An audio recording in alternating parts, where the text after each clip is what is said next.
14 प्रमुख पिकांच्या किमान हमीदराला केंद्रीय मंत्रिमंडळाची मंजुरी।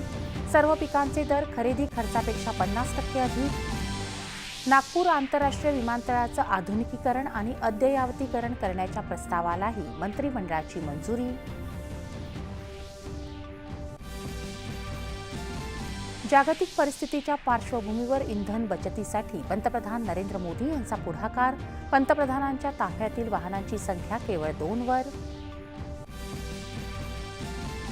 पंतप्रधानांच्या आवाहनाला प्रतिसाद देत महाराष्ट्रासह रालोआ शासित मुख्यमंत्र्यांनी सरकारी वाहनांच्या वापरात केली कपात।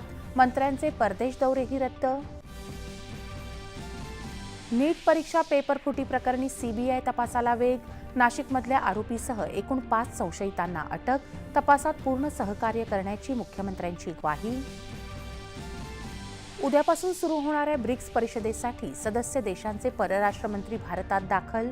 भारतासोबतचा ऊर्जा करार पूर्ण करण्यासाठी रशिया कटिबद्ध असल्याची लाव्हरोव्ह यांची ग्वाही।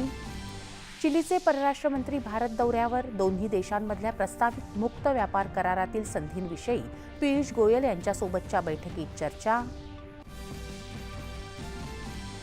अमेरिकेचे राष्ट्राध्यक्ष डोनाल्ड ट्रम्प चीन दौऱ्यासाठी बीजिंग इथं पोहोचले।